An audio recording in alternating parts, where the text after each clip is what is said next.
Hey now, we are getting over, and I am the Silver King, Adam Silverstein, here to lead you through these hard times.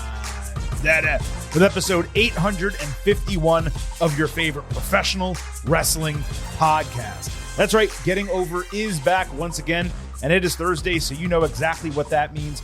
We are here to break down everything that happened this week across NXT and AEW, both brands making news for completely different reasons, both shows providing highlights in completely different ways. And nevertheless, before this episode is out, we are going to cover every stitch of it. On the way into the show, though, allow the Silver King to remind you that the Getting Over Wrestling podcast is all about Defy. So head over to Apple Podcasts and Spotify, leave a 5-star rating on Apple, take a little extra time, leave a 5-star written review. If you do, we will read it live right here on the show. Also, don't forget to follow us on social media at Getting Overcast on Twitter and Blue Sky. You get episode drops, news, analysis, highlights. You can send in questions and comments for the show. On YouTube, when you subscribe there, you can listen to our episodes. You can also watch full-length video interviews no matter where you want to find us on social media.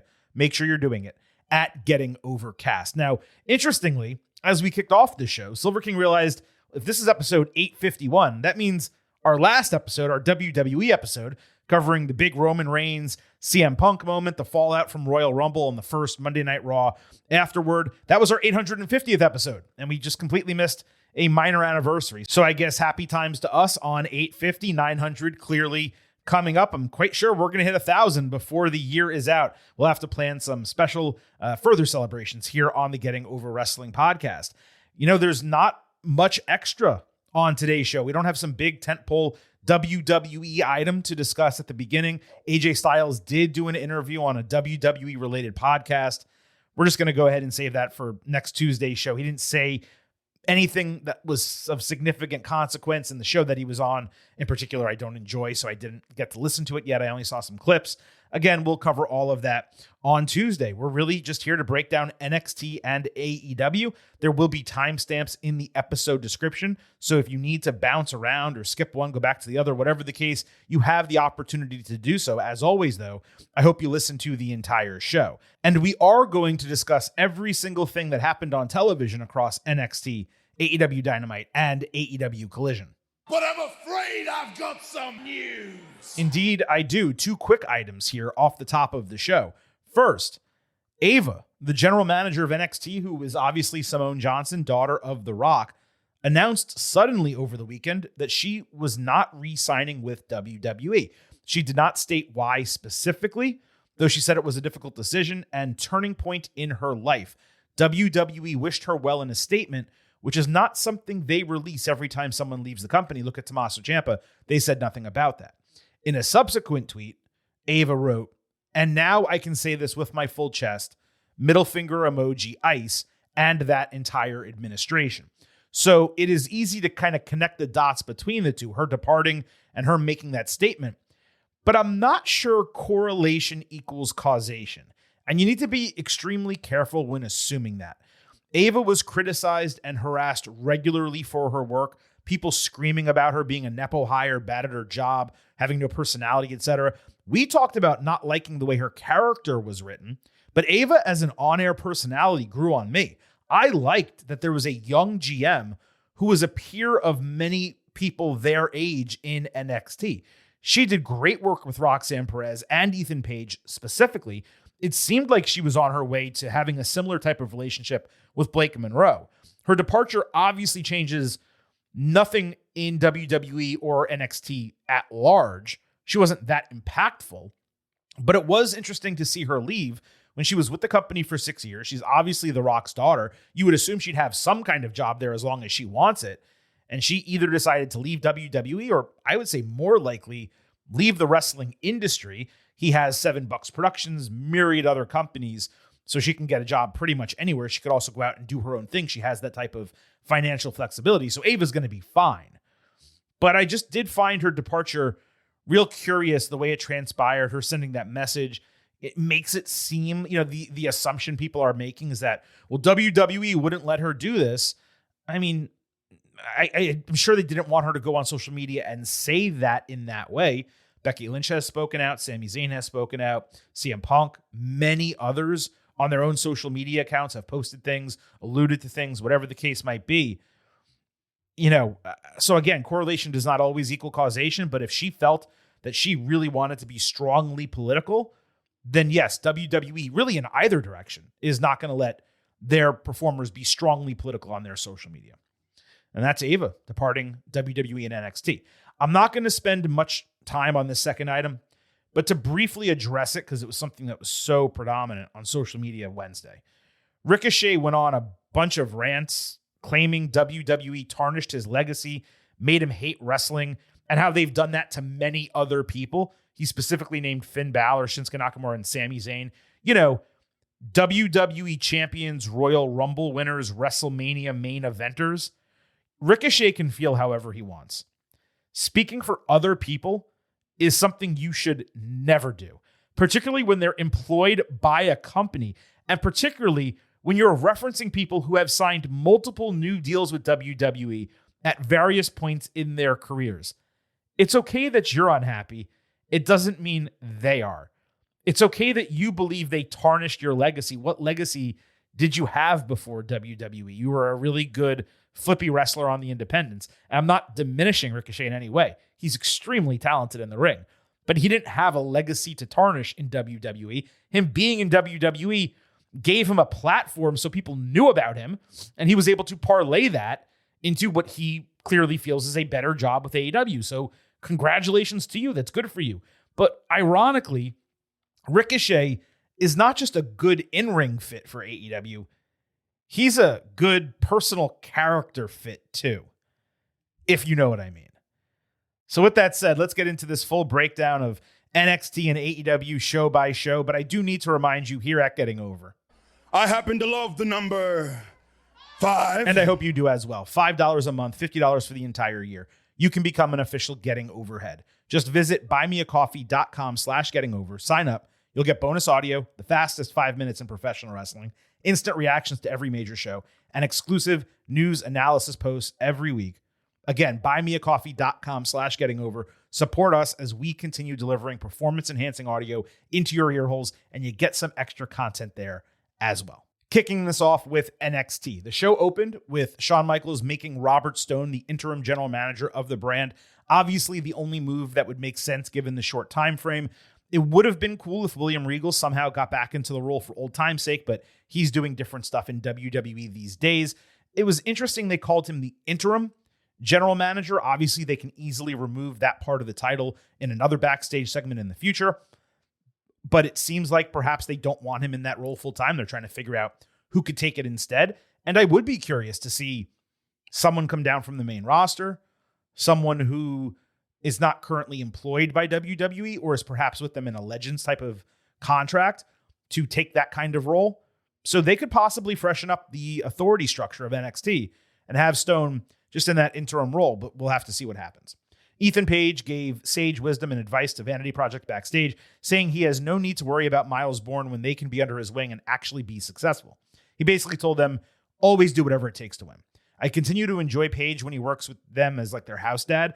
I'm not sure how far it can develop. Their alignment always hits the right notes whenever they're on screen together. Maybe having Project actually help Page when he's tested against top quality opponents, moving into an 8-man tag type of feud. That's one way they could do it. The main event of NXT was the ladder match for a vacant NXT championship featuring Ricky Saints, Joe Hendry, Dion Lennox, Shiloh Hill, Shawn Legacy, Jackson Drake, and Keanu Carver. Hill got a weird social media recap. Hendry got a passionate promo saying he's not just in NXT to have fun, but to win gold. Only Saints and Hendry got full entrances on TV. Carver murked Legacy into a ladder, then took a back body drop ass first into one for a gnarly bump. One of two crazy bumps he took during this match. Hendry powerbombed Drake over the ropes into the others before hitting his casual tope.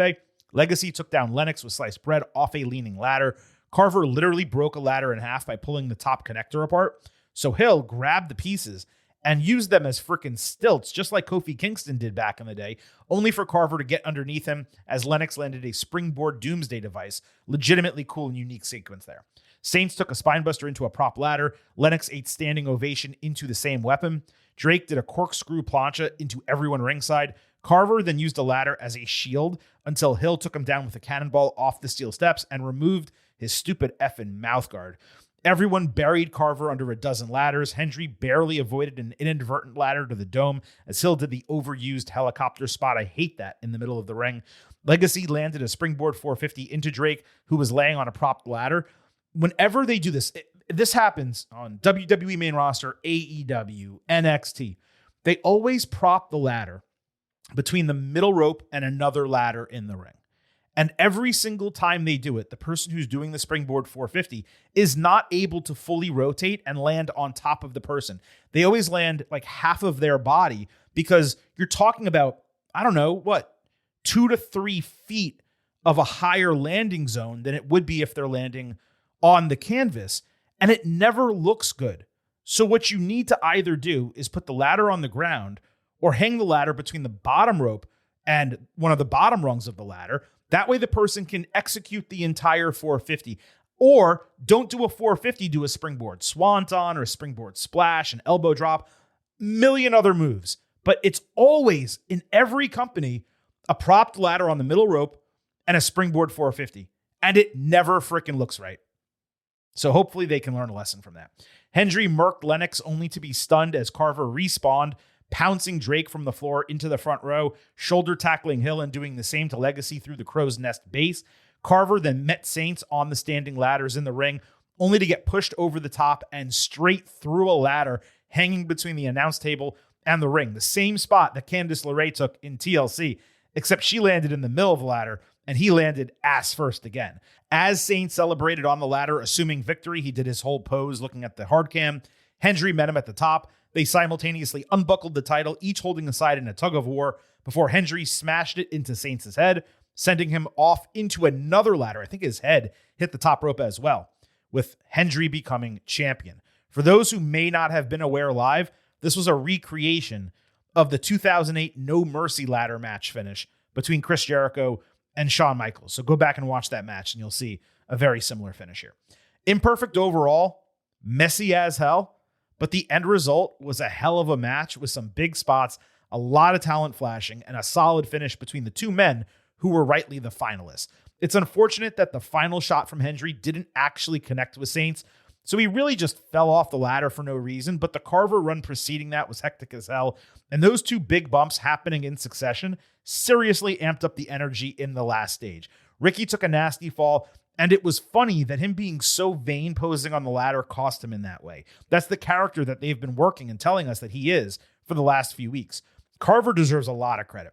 Big men do not take bumps like he did in this match, especially neophytes. He didn't land clean on either of them, so he's going to be feeling that in the morning. And I say this Thursday afternoon, so he's probably feeling it as we're talking about it. Hill might have been the MVP of the match, which is an utter shock to me, especially bringing back the Kofi spot from WrestleMania, I want to say 26. Drake did extremely well for himself too. It was surprising not to see as many theatrics from Legacy as I expected. He really didn't need to be in this match at all, but again, the goal was to showcase talent. Hendry winning the NXT title just 9 months after losing the TNA title and only a couple after officially signing with WWE. That is a huge vote of confidence. My lone issue with the match was commercials. CW really should have let NXT go commercial free through the final 20-ish minutes of the program. Instead, there were 2 breaks, and I imagine the US TV audience was frustrated by that. 7 men were also indeed too many for such a small space, but at the end of the day, it worked out, and a strong match was delivered with the right winner. Great moment for Joe. Great camera work in the finish, too. Hiding Hendry until the last moment. We heard the fans getting up for him climbing before we saw him on the screen. I could see him running a title match with Ricky either at Vengeance Day, if it happens in March, if WWE runs a PLE for NXT before Stand and Deliver, or, of course, at Stand and Deliver. Saints only has himself to blame for losing the match, taking the massive bump. But this really caps a great last 13 months for Hendry, who won the TNA title, appeared in the Royal Rumble, fought Randy Orton at frickin' WrestleMania, signed with WWE, and now wins the NXT Championship. I believe he's the oldest first-time winner of that title ever. Actually, Correction. Dolph Ziggler has to have been the oldest, so he'd be the second. Still, one of the oldest first-time winners of the NXT title ever. Kudos to everyone involved here. I went 4.25 stars and an A. This is probably the messiest match I've ever given an A grade to. It's borderline to an A-, but I mean, this was pretty hectic. It went long. Everyone looked good. No one was buried by it. This thing really worked. Tony D'Angelo got an interesting entrance, maybe what you'd give someone who had a psychotic break type of character, before standing in the ring, catatonic, staring straight ahead, saying he needed to get a few things off his chest. He asked production to turn on the lights, that way he could see the crowd, saying his family being taken from him was the wake-up call he needed to stand on his own 2 feet, just like he used to growing up in Chicago. He referenced the mafia lifestyle and Dark State taking him out, saying he needed time to remember that he was a national champion wrestler and an All-American, someone who should be focused on bouncing heads off the mat. D'Angelo then explained he returned to NXT the way he did to keep everyone guessing, and he came back for 2 reasons. 1, punishing Dark State for taking everything from him. He wants to take everything from them. And I want to pause here because he is basically blaming Dark State for the D'Angelo family imploding, when in reality, D'Angelo family imploded because Stax turned on him. Dark State was just their competitors in the match at the time. So they're trying to really rewrite history a little bit with the storyline, and I appreciate the effort, but it was transparent. Number 2, his second reason, is something that we'll find out when he's done with Dark State.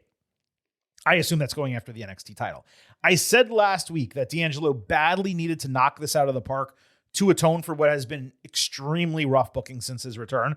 While he may not have hit a grand slam, I do think he knocked the ball over the fence. Better promo than expected, better presentation than expected, better logic than expected. The focus on Dark State as a singles wrestler, it's going to be real interesting to see how that plays out. And it's not the most exciting start, considering Dark State has not been built up into anything significant, despite all of this time off. If they had been focused on making Dark State serious, giving them the North American title, the tag team title, the stupid speed title, that way everyone had a strap, and then he came back and was ready to take them down and save NXT and get revenge, that would have been super hot. But Dark State has just kind of existed this whole time. They haven't really gone deep with them. They did win the tag team titles, but that's it. That's all they've really done. And Deion Lennox has kind of moved off into a singles role, but he hasn't won shit. Still, this was a massive step in the right direction for D'Angelo. It explained why he was not immediately going after the NXT title, and it offered a fresh character in a men's division badly in need of significant talent and personalities. The arrow is pointing up after this. Now we need to see how he's presented in the ring, what type of style he wrestles, does he go back to the amateur stuff, and how is he booked going forward too. If I was grading this, I'd give it like a low A. This was pretty good. It was surprising to me that I enjoyed it as much as I did. Renku CC put over Sol Ruka backstage for her Royal Rumble performance when Zarya came in clearly angry and jealous that Sol continues to get opportunities while she is sidelined. Ruka explained that she got the Rumble call, she was told not to tell anybody, and when she said Zarya would have done the exact same thing, Zarya agreed, but she remained bothered, contending that they need to lock in and win these tag team titles for once doing something for her. So that led to the TNA Knockouts Tag Team Championship, Elegance brand defending against Zaruka. Zarya shoved Ruka, refused a fist bump as Sol was doing her normal shtick before the match. Daria Ray, Sonya Deville, she was ringside representing TNA. The champions dominated at the onset as the challengers struggled to get on the same page. Zarya kept refusing to tag, leading to We Want Sol chants and an eventual blind tag. The brand took a 2-on-1 advantage. Zarya came back and they devolved into a shoving match again. There was a shockingly perfect sequence where, due to a reversal by one heel and Ash by Elegance pulling the other out of the ring, Sol wound up hitting Zarya with Soul Snatcher. The champions landed a surfboard double stomp tandem finisher, and they retained the titles. Explaining that finish sounds so damn convoluted, but credit to all 5 women for making it work flawlessly. Legitimately shocked that it was executed without a single hitch. I thought the Zarya Sol back and forth was a bit heavy-handed during the match. Zarya has been annoyed for a while, but never worked as a true partner at any point between the bells here. That's a significant departure from the way they had been rolling together. Still, this was a match that exceeded expectations, and most importantly, it moved the Zaruka storyline toward implosion, which of course we all know is where it needs to get. Fatal Influence came out together with JC Jane crowing about being in and dominating the Royal Rumble until Sol screwed her over. She was angry about carrying the division on her back, yet Ruka being more popular and acclaimed than her. Jane said she's now focused on killing the hype, but just as she was about to announce Ruka as her next challenger, Zarya interrupted, saying she was tired of Sol being handed opportunities. She was there to make her own. JC said Sol gets opportunities because people love her. They tolerate Zarya, particularly because Ruka has actually accomplished things. Ren QCC interrupted, with Kendall Gray wanting a rematch after being screwed by Influence the first time. Zarya spoke up and called Ren Sinclair a sidekick when she tried to get involved. Sol then entered and got heated with Zarya, leading Stone out for his first act as interim GM. Ren QCC versus Aruka, with the person who scores the fall in that tag team match getting a title opportunity. Well, we know who that won't be, considering Sinclair spoke less than anyone else in this segment and got stepped right over by Zarya. It is astounding to me how NXT continues to have her taking a back seat to such a significant degree. The crowd even chanted, "Give Ren a chance" at one point early when they came out. They understand. Why doesn't NXT understand? That said, I presume someone from the Zaruka side will get the win, leading to their split inside of the next couple of weeks. Probably Zarya stealing the fall from Sol. As I've said before, Ruka turning heel, it does make a lot of sense.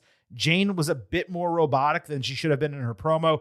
We've seen her do much better before. This was well done from the opening segment onward, an unexpected show-long story that really did not materialize until late in the program. They could surprise us and have Ren fall ass backwards into a pinning combination or something like that and give her the title opportunity. But if memory serves, we just recently saw Ren fight JC and JC beat her. So I doubt they go back to that match. Again, I would have Zarya steal the fall, have Sol get upset over that, and Sol turn on Zarya. I just think that's the right decision.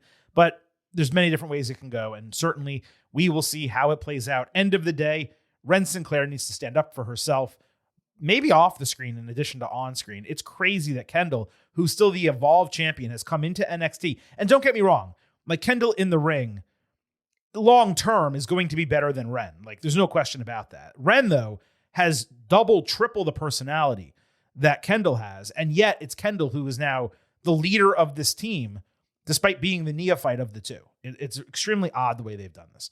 Blake Monroe attacked Jada Parker in the NXT parking lot, beating on her near that makeshift merchandise stand, kicking her in the gut before getting hauled off by security. Finally, the parking lot is dangerous again. Thank you! I guess Ava was doing a good job after all. The security cameras or whatever they put out there, those were probably working too well also. Disappointed that this is all we got from them during the episode. I figured that meant the match was getting pushed out. No, it's happening next week on NXT. I'm anticipating the match. I have a feeling it's not going to be the last time they fight in the short term, but we will find out. North American Championship was on the line. Izzy Dame defending against Thea Hale and Lola Vice. Thea wrecked the culling going into the first break, then completed a Doomsday Samoan drop coming out of it. Booker T literally turned into Quagmire during Lola's hip attacks. Izzy landed a shotgun dropkick on Thea with a falling senton onto Lola in a really nice spot. Vice then caught Hale's springboard senton into a rear naked choke, which twice got broken. Thea countered a powerbomb into a DDT, but Izzy grabbed the ring apron to prevent a cover. Kalani Jordan attacked Lola ringside, squashed her hand underneath a ladder, basically eliminating her. This happened as Thea got a Kimura lock in for a late rope break. Dame immediately hit a gut wrench version of Dame over, and she retained the title. Lonnie later explained that she took out Lola in that manner, so she has no way to knock people out in the future, because her finisher is that backhand to the face. The finish was way too rushed of this match coming out of that Kimura. The rest of this over-delivered. Lonnie still looks too sweet in the face to be a heel, but she at least showed some legitimate anger here. Wearing a really her shirt obviously links with her fiance, Kamara Hayes, being him. All three of the ladies did well. Izzy's ceiling remains high, but she badly needs to slow down and be more methodical in the ring. She actually needs to slow down on the mic also. Forget the finish being rushed. She was early on multiple spots here. Meanwhile, Vice, she seems to have the pacing down, but her limited repertoire, that's an issue. Hale is the most well-rounded of the three, believe it or not. She's also the youngest and most in need of seasoning. But this was a fun-ass opener, the right winner. Interesting that Tatum Paxley had zero involvement after last week chasing Izzy out of the building. Why would you not have Tatum on the show at all? That didn't make any sense. Jasper Troy cut an unimpressive promo ahead of the start of a new speed tournament. I saw Ilio LaFleur versus Charlie Dempsey on the crowd. I got excited until learning it was a speed match. Dempsey did a cool fall-away slam pinning combination, but ultimately lost to the upstart who hit a springboard knee strike and an interesting leg scissors slam. Would have been even better, possibly even more impressive, if they were allowed to wrestle a real match. But the work was solid. Speed is pointless. It needs to be jettisoned from NXT as soon as possible. And I feel like they've completely forgotten about it on the women's side. It's like the third straight men's tournament they've done. Chase U fought Lexis King and Stax. Chase U was in the training room with Uriah Connors telling Cale Dixon he's sick of opportunities passing them by. The heels came through telling Dixon not to stand in Connors' way, but Dixon shot back, the King is selfish, and he suggested they all fight. Connors got annoyed at a blind hot tag from Dixon, who got caught with double boots on a moonsault, eating a drive-by knee from King, plus the coronation, with Uriah not exactly rushing in to break up the fall. Connors then walked away from Chase U in the post-match, seemingly leaving with the heels, but it was not made definitive. He walked with them, but not together with them. I should say he walked alongside them, but not together with them. Seems like this legacy stable is indeed growing, especially considering they later approached Dempsey and asked him if he considered their prior conversation. This as Charlie is largely being ignored by the RenQCC women on screen. Maybe that happens. They bring in David Finlay. If so, all of a sudden, you have something pretty unique and interesting there. I don't know whether it'll work. It's a lot of low carders, but maybe it will. This overall was a way, way, way better episode than last week. So much tighter and better composed. I said last week, we might be looking at a long runway for this version of NXT to get back to what the brand was before, given the rash of recent call-ups. I maintain that is the case for the men's division. That main event was Saints, Hendry, and just 5 other dudes, and the tag team division remains dead in the water. Plus, the insistence of jamming speed into the show continuously, it is ridiculous. But the women's division is not going to slow down one iota. Overall, Shawn Michaels' booking of the product, that will allow it to maintain a level of quality that has me invested. But they really need to figure out what they're doing because they have Saints, they have Hendry, they have Tony D'Angelo, they have Ethan Page. Those two are not involved in the main event picture, but also none of those 4 guys are true developmental talents anymore. Yet they're the top of the men's division, and there's a massive gulf between those 4 and everyone else. And I don't know how they're going to manage that entire thing going forward on NXT.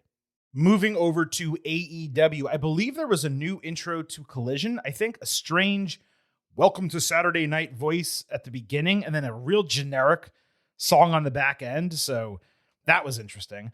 8 of the 13 matches on AEW television this week were storyline relevant, 62%, a huge improvement from what AEW has been doing recently. Still not the 66% minimum threshold. At least it's closer. Step in the right direction. But it's about being really 75% or better weekly. That's where AEW needs to go. A couple random matches are okay because the company is so focused on work rate above all else.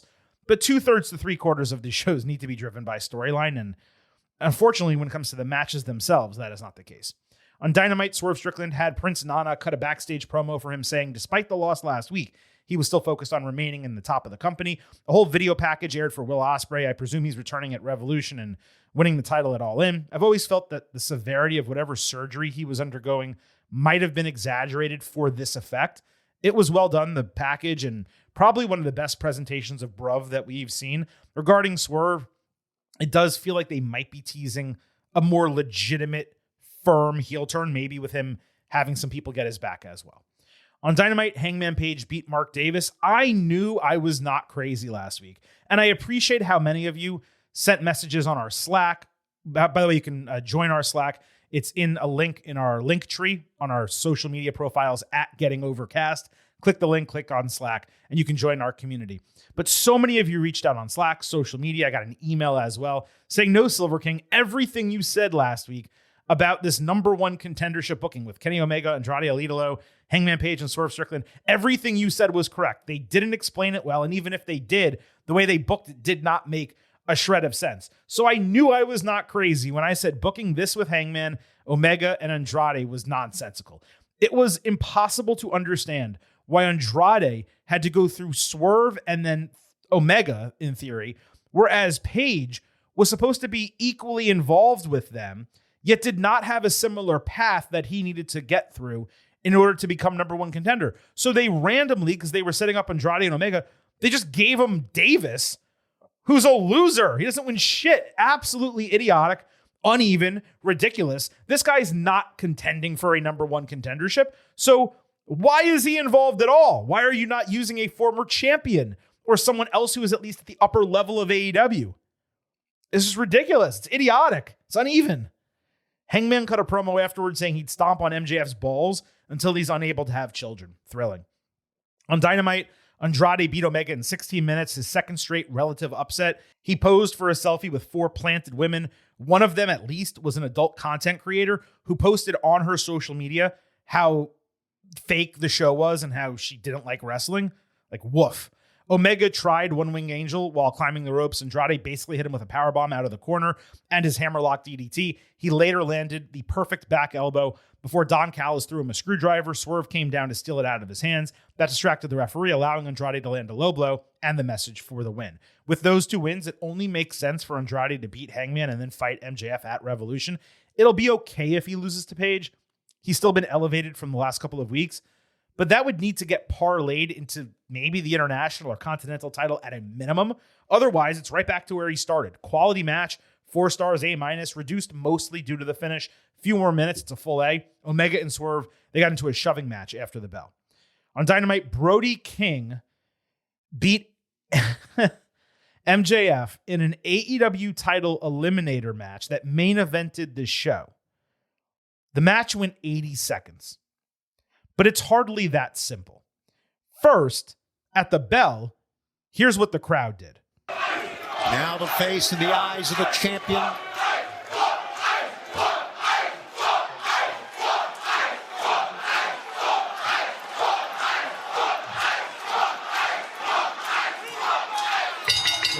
This was incredible for a multitude of reasons, starting with it feeling spontaneous and real. Brody has obviously worn the Abolish shirt before, and Las Vegas does have a heavy Latino population. But this happening, commentary laying out, the referee delaying the start of the match, MJF making a face into the camera, hearing that chant, it was perfect. Good for the fans. Now, while this went 80 seconds, it took about 20 seconds for these guys just to move. Hangman's music then hits before they touched. MJF went to the apron to yell at him, despite the bell having rung in a title match, or eliminator match, excuse me. So King put him in a sleeper over the ropes. In less than 5 seconds in that sleeper, it may have been 3, he was completely knocked unconscious, falling to the floor. So King follows with the cannonball into the corner, Gonzo Bomb, and gets a shock factor win. After a brief celebration, Andrade attacked both men, only to take a buckshot lariat from Page. Despite all of this, MJF was able to get up, counter a buckshot lariat with a low blow, and then Brody hit him with another Gonzo Bomb to end the show. What's so frustrating about this is that the concept of the match and the idea of Brody winning were perfectly fine, good in fact, but the execution was piss poor. As we said last week, in order for King to legitimately challenge for the title, he needed to be established somehow. That was not accomplished through regular singles squash matches, which they did 2 of. So it was the appropriate opportunity to use an eliminator, which is a trope AEW overuses to a significant degree. In this case, it was appropriate. Page distracting and King winning, also a perfectly good idea. There really should be no issues here, except it's AEW. And they always seem to do at least one thing wrong. In this case, it was twofold. 1, beating your champion in 80 seconds. 2, repeating a spot WWE did better just 48 hours earlier. Now, let me be crystal clear. Brody King is the one who most recently brought back the sleeper over the ropes. He did it to Darby Allin a couple of years ago, and he's done it a couple of other times, I believe at least twice to Darby himself. It's one of his signatures that he's known for in AEW. However, he had not done it in a while. Gunther did it to Dragon Lee in a more violent fashion on Raw 48 hours earlier. And considering Dynamite had 2 days to adjust, it should have done something different here. Making it worse is that MJF was asleep within 3 to 5 seconds of the hold being locked in, despite barely getting his feet off the apron. And again, he's a guy who you just brought back from a long time off. You immediately threw the title on him, and now you're beating him in 80 seconds? This could have happened after a 10-minute match. It could have happened 5 to 6 minutes in after MJF cheats. So therefore, Hangman feels he needs to come out and play a role. So many other avenues in which to execute this better.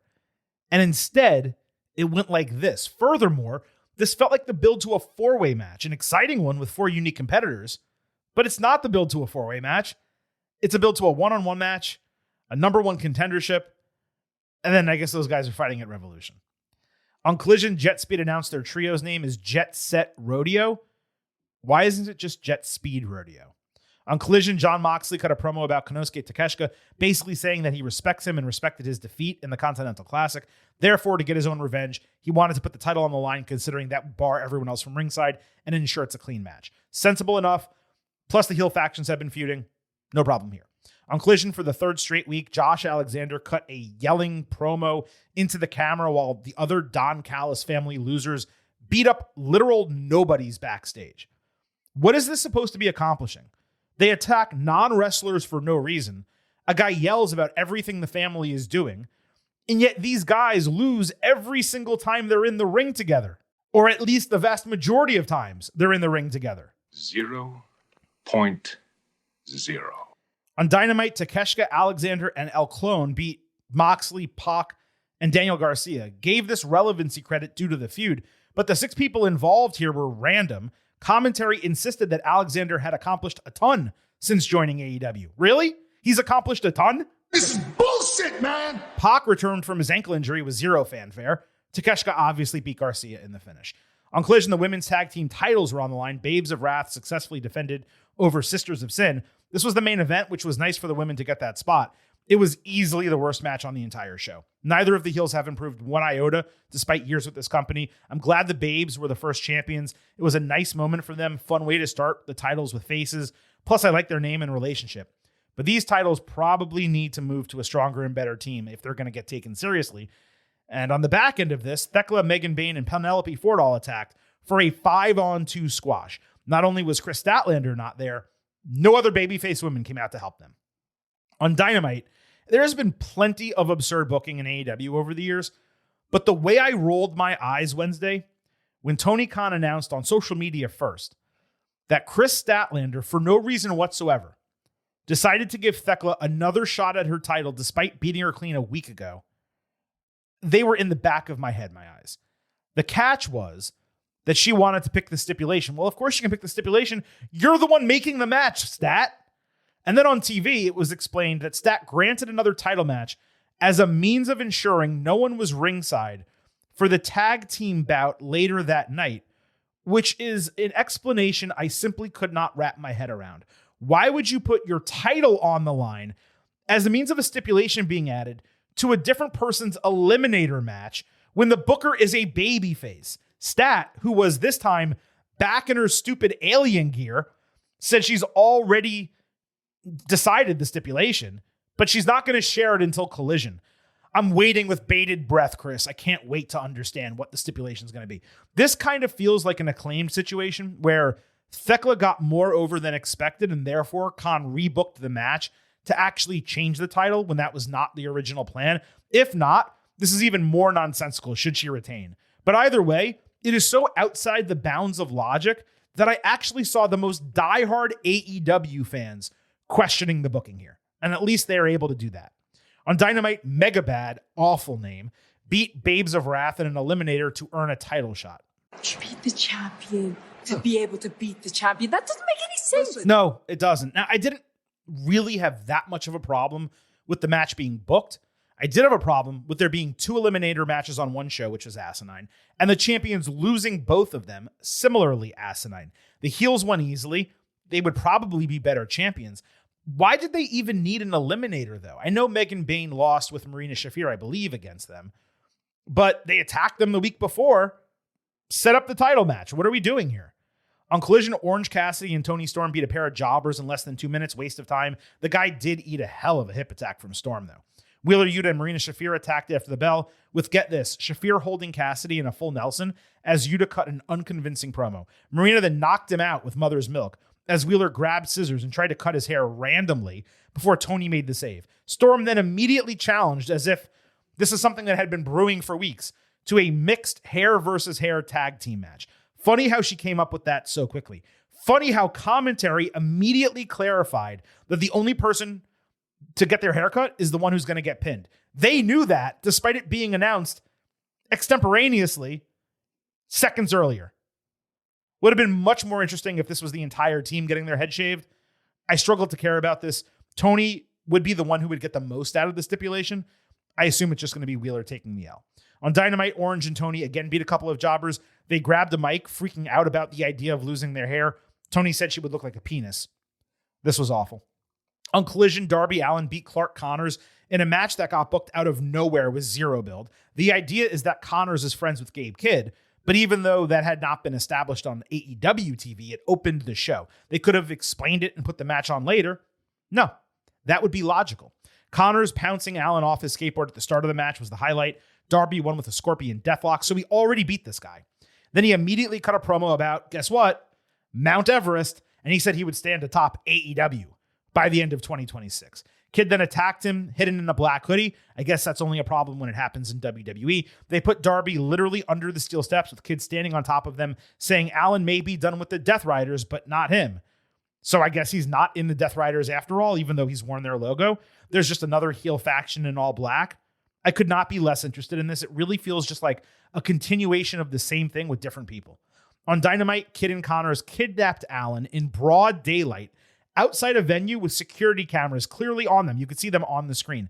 Not only was this the 15th time Darby has been kidnapped or abducted on TV, it was never mentioned by anyone over the remainder of the show. Instead, we saw a video of them dragging Darby in a body bag behind their car in the desert, which again, we have seen 100 times. Commentary, when they went back to them at the table, they acted as if it was nothing out of the ordinary, which I guess in AEW, if a guy's been kidnapped 15 times and dragged behind a car 20 times, maybe it wasn't out of the ordinary. Every other time this has happened, the person usually just reappears and that's it. So not only was this repetitive and uninventive, it was ridiculous. Also, they're going by War Dogs. So AEW just straight up took the guys and the name from New Japan. Great partnership they have.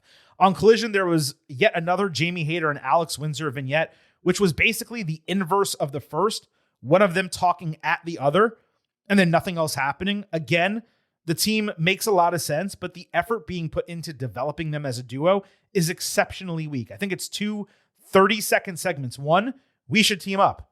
Okay. The other, here's what I like about you. Okay. That's not character-driven storytelling. Like, why can't you invest more into the women? I don't understand it at all. On Collision, the TNT Championship was on the line. Tommaso Ciampa defeated Mark Briscoe to win the championship in 19 minutes.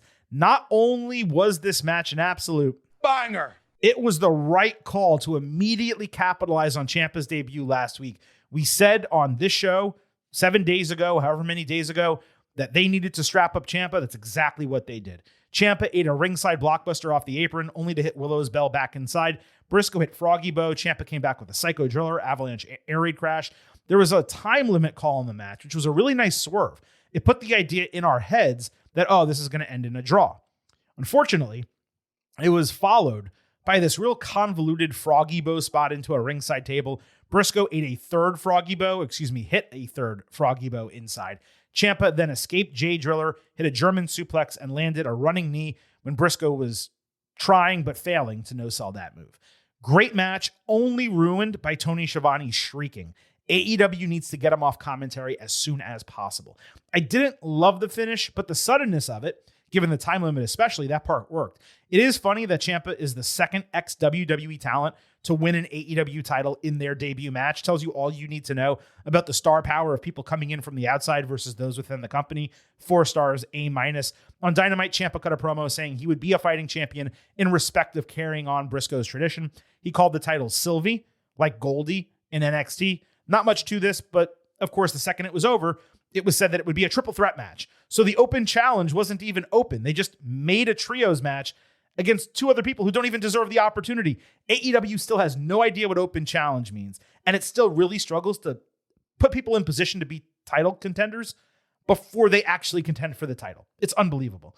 Speaking of, on Collision, the International Championship was on the line, not an eliminator, a title match. Kazuchika Okada beat Adam Priest in 11 minutes. Commentary told us that this guy got a title match because he's had an impressive run in Ring of Honor, none of which, of course, AEW viewers have seen.